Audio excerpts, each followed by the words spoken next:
John Locke. Part 1. Man, Nature, Freedom and Property. There must be something in the water in the English West Country to have produced two giants of 17th century English political thought, Thomas Hobbes and John Locke. While Hobbes was born and reared in rural Wiltshire, Locke was a city boy, a Bristol city boy, or almost so. He received his university education at Oxford, where he, like Hobbes, was less than impressed with its curriculum. He had interests in science and medicine and eventually took a medical degree. His medical competence was to change the course of his life. In 1666, he had the good fortune to come to the attention of the Whig, that is, Liberal politician Anthony Ashley Cooper, the future Lord Shaftesbury, who was in need of medical services. Cooper was impressed with the young physician and made him part of his retinue. Locke spent the rest of his life on and off in Shaftesbury's employment until Shaftesbury's death in 1683. Shaftesbury is often credited with being the founder of the Whig, that is, Liberal Party, and there can be little doubt that he influenced Locke's thinking in this regard, some even crediting Shaftesbury with prompting Locke to write his treatises on government. Locke found it expedient to spend some time in the Netherlands in the 1680s, returning to England after the so-called Glorious Revolution of 1688 and the accession to the throne of William and Mary. While in the Netherlands, he worked on the writings for which he is best known, the Essay on Human Understanding and the two treatises on government. The last years of his life were spent in relative seclusion in Essex. There can be little doubt that Locke is, among all our political philosophers, anarchists excepted, the philosopher most explicitly concerned with freedom, whether that freedom is religious, as in his A Letter Concerning Toleration, Catholics excepted of course, economic in his Some Considerations on the Consequences of the Lowering of Interest and Raising the Value of Money, or political, as in his two treatises on government. Locke's first treatise, which is a refutation of the ultra-monarchist views of Sir Robert Filmer, generally receives little or no attention, the common view being that Filmer's position is so obviously absurd that one can only wonder that Locke thought it worthwhile to take the trouble to refute it. On the contrary, however, it could be argued, as it is by Eric Mack and George Smith, that Filmer makes a reasonable case against the claim for the natural equality of all men, which, if true, undermines the idea that the consent of the governed is in any way necessary to legitimate government. Since government is necessary, Filmer believes, it follows that it must be false that all men are naturally equal, or, to put it in what, from Filmer's perspective, is a form of reductio ad absurdum, if all men are naturally free and equal, then government is illegitimate, since government of necessity involves the subordination of some men to others. Of course, if one is a philosophical anarchist, one can happily accept this conclusion, taking it to be not only not self-evidently absurd, but rather patently obvious. Additionally, Filmer presents a utilitarian argument to the effect that men will more likely flourish under unlimited monarchical power than under popular governance, whilst also arguing for the doctrine of legal voluntarism, this being the view that law is in essence the command of the lawmaker. I agree with Mack that the Filmer-Locke debate is deserving of greater attention than it normally gets, but it's not going to get it here. In these recordings, I'm going to confine myself to commenting on Locke's second treatise. As with all philosophers, Locke has his own specific theory of man, and, as we shall see, it is this that in the end distinguishes his political philosophy from that of Hobbes, whatever else they might, apart from their local heritage, have in common. To put it very simply, Hobbes's conception of man is that he is more or less a wild beast in constant need of restraint, so that society and state are required for the creation and maintenance of any order. Locke's conception of man is that he is naturally social, and that only certain inconveniences of his naturally social state move him to create and accept a political order. In the state of nature, Locke believes that all men are free and equal. This state of nature is not, however, without any law at all, as it is for Hobbes, for Locke believes that where there is no law, there can be no freedom. Even in this state of nature, there is a law of nature, and that law is given to us by reason. Reason teaches us that no one ought to harm another in his life, health, liberty, or possessions. Or, to put it in the language of rights, every man has the right not to be harmed by another in his life, health, liberty, and possessions. If this sounds remarkably like the libertarian principle of non-aggression, that's surely no accident. The purpose of the law of nature is to bring about the peace and preservation of all mankind. The justification for the law of nature is that we are all God's creatures and his property, and, as such, no man is innately superior or inferior to any other. Given what Locke will say later to the effect that we all of us have a property in ourselves, this "we are God's property" justification for the law of nature is somewhat surprising, but there is no reason to doubt that Locke is perfectly sincere in saying what he does. Since there are no spontaneously operating law enforcers in the state of nature, the execution of the law of nature is left to each and every man. This law permits the restraint of those who are prepared to invade another's rights, and, where they have done so, the exaction of reparation. Locke is careful to state that the exaction of reparation must be proportionate to the transgression. How is the physical force used in restraint and reparation to be justified? Well, in violating the law of nature, Locke believes that the transgressor has shown that he does not respect the freedom and equality of others, and in so doing has made himself a danger to all. That being so, each man has not only the right to defend himself against aggression directed at himself, but may also restrain and punish any person who aggresses against any other. In the state of nature, then, men have the right to defend themselves against those who violate their rights. Locke writes, "In the state of nature, everyone has the executive power of the law of nature." This second level right is essential, for, without it, the first level rights of life, liberty, health, and possessions could not be vindicated.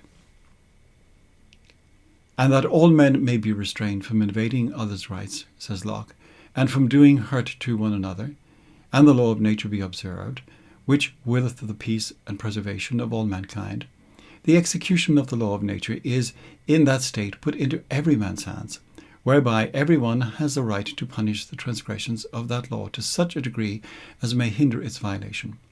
For the law of nature would, as all other laws that concern man in this world, be in vain if there were nobody that in the state of nature had a power to execute that law, and thereby preserve the innocent and restrain offenders. Eric Mack identifies 4 arguments, the intersection of which constitutes a powerful case for a natural right to freedom, which, given Locke's understanding of freedom, is also a natural right of self-proprietorship. These 4 arguments are, respectively, 1. The perfect freedom argument. For Locke, the state of nature is one in which men are free to order their actions and dispose of their possessions and person as they think fit, within the bounds of the law of nature. 2. The reciprocity argument. The logical cost of affirming one's own right not to be subject to force or deceit is one's acknowledgement of others' equal rights. 3. The false presumption argument. The phenomenon of subordination falsely presumes that one individual exists to serve the purposes of another. And 4. The like reason argument. As a man is bound to preserve himself, by like reason he is bound within reason to preserve others. By the law of nature, every man is bound to preserve himself and not quit his station willingly, and, as far as possible, also to preserve all other men. There are broad and narrow ways to interpret this 4th argument. Mack suggests the following: that one avoids pursuing one's own ends in ways that prevent others from devoting themselves to the pursuit of their respective ends. We shall see a little later that there may be more expansive ways to take the like reason argument. Locke's state of nature is then a pre-political condition, but it is not lawless, because men in this condition can and do relate to each other by means of the law of nature. If the question is asked if there has ever been such a condition, Locke will reply that such conditions exist at present between all those who rule independent governments, as well as those who find themselves living in the ever-popular desert island scenarios, beloved of political thinkers, or in the wild woods of America. The promises and bargains for truck and so on between the two men in the desert island, he writes, or between a Swiss and an Indian in the woods of America, are binding to them, though they are perfectly in a state of nature, in reference to one another. For truth and the keeping of faith belongs to men, and not as members of society. What of the Hobbesian claim that men in a state of nature are at war with each other? Does Locke deny this? Well, yes, he does. We have war when one man attempts to get another into his absolute power to enslave the other. War is not a temporary or fleeting expression of hostility, but a sedate, settled design upon another man's life. The state of nature, in contrast, is men living together according to reason, without a common superior on earth, with authority to judge between them. The state of nature is opposed not so much to a state of war, but rather to civil society, in which men do in fact have an authoritative superior who can judge between them. A state of war or peace can in fact be found on occasion in both the state of nature and in civil society. Whether or not we have someone who is authorized to act as judge, if force without authority is used, then we have a state of war. Want of a common judge with authority puts all men in a state of nature. Force without right upon a man's person makes a state of war, both where there is and is not a common judge. The possibility of war is for Locke the great incentive for men to enter civil society, because there, while war is still possible, its incidence is likely to be substantially decreased. To avoid the state of war, he says, is one great reason of men's putting themselves into society and quitting the state of nature. For where there is an authority, a power on earth, from which relief can be had by appeal, there the continuance of the state of war is excluded, and the controversy is decided by that power. Despite their differences, Hobbes and Locke agree in some matters. While they differ in their characterizations of the state of nature, both agree that it is something better departed from, either out of a strict necessity, as for Hobbes, or for the remedying of inconveniences, as is the case with Locke. The state of nature is a state of war for Hobbes, while for Locke it is the most likely condition in which war can occur. Both thinkers see our ineliminable desire for self-preservation as the impetus which takes us from the state of nature to another and better condition, that condition being either Leviathan or civil government, which can provide the only sure remedy for man's wolfish nature or the inconveniences of the state of nature. As already indicated, Hobbes and Locke differ sharply in their anthropology. For Hobbes, homo homini lupus, man is a wolf to man, whereas for Locke, while war is a possibility in the state of nature, it is not equivalent to it. This difference has profound significance for their respective politics. For Hobbes, only an absolute sovereign can remedy the defects of the state of nature as he characterizes it. For Locke, something considerably less than Leviathan is either needed or to be desired. One element, perhaps the key element, to the difference between Hobbes and Locke is Locke's treatment of the concept of property. Locke's account of property and its relationship to government is one of the most interesting, yet also one of the most controversial aspects of his thought. Property, which is not so much a thing, but more a right to dispose of things without interference from others, is understood very widely by Locke to include not only the obvious material goods which man desires and needs, but also the relatively intangible, yet very real goods of life and liberty. We might say crudely that property comes in two basic varieties. First, the property that one has or can have in oneself, and second, the property one has or can have in things other than oneself, in natural resources. I'm going to begin by considering the possible positions that might be adopted towards the controversial question of property in natural resources, and then return to the even more controversial matter of self-ownership. Natural resources are either A, originally owned, or B, they are originally unowned.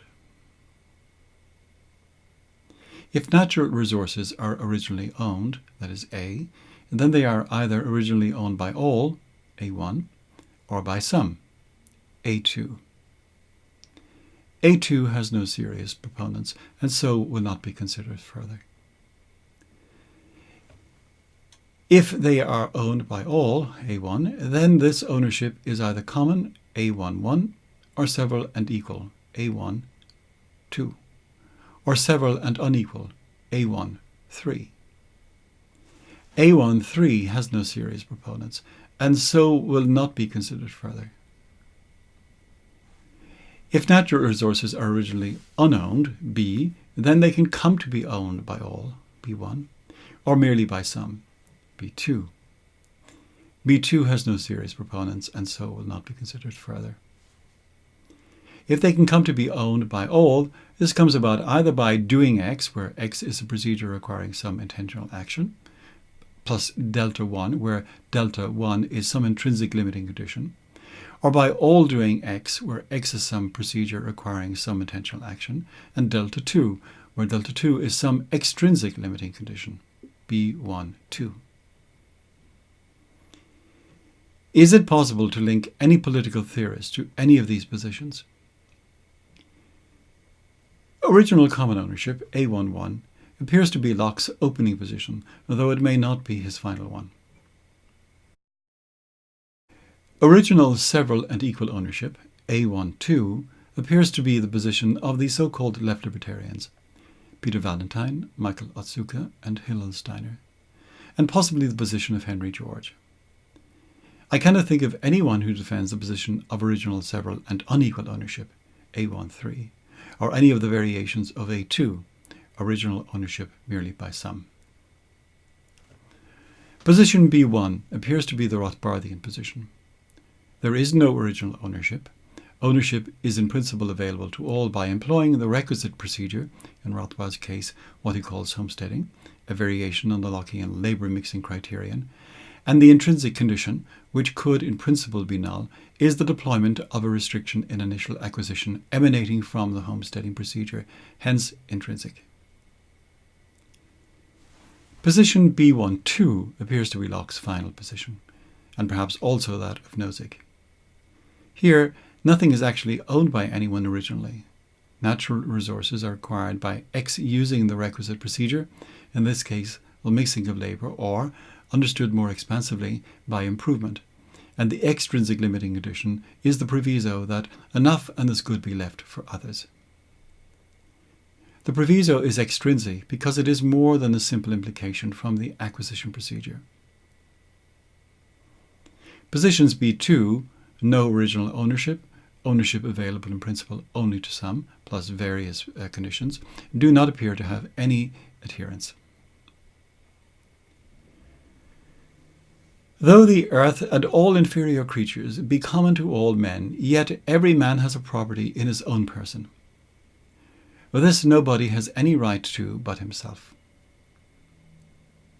Just as Locke believes that all men are God's creatures, and as such free and equal, so too he thinks that God has given the earth to all men in common. This appears to commit Locke to the position in my taxonomy that I have called A11. What does this mean? Does it mean that everybody owns everything? Well, probably not, as this would be tantamount to nobody owning anything. Does it mean that all men have a natural right to some particular part of the earth? I'll take Kansas and you can have Alaska. This is A12. Well, again, this seems unlikely. Well, if not this, just what does it mean? The claim by any person to the exclusive use of a portion of the earth has to be justified by a procedure in accordance with which this particular bit of the earth is withdrawn from the common stock and put to someone's private use. But there is an obvious problem here. In his first treatise on government, Locke had countered Filmer's claim that God gave the earth to Adam by insisting rather that God gave the earth to all mankind in common. But if the earth belongs to all men in common, no individual may use or appropriate any portion of natural material without everyone's first consenting to such use or appropriation. And of course, such universal consent is practically unattainable. Moreover, even if the consent were obtained at any one time and place, how should it bind future generations who manifestly were not present to give their consent, and to whom the earth belongs every bit as much as those who were in existence at the time the claim to particular use was made? Locke's thesis of God's gift of the world to us all appears to reduce from the expansive claim that everybody owns everything to the more restricted claim that in the beginning no one in particular owns anything in particular. This is B1.2. To remind you of what this says, if they come to be owned by all, B1, this comes about by all doing X, where X is some intentional action, plus delta 2, where delta 2 is some extrinsic limiting condition. That's position B1.2. Here, the X which is done is the mixing of labour, and the delta, the extrinsic limiting condition, is the infamous Lockean proviso.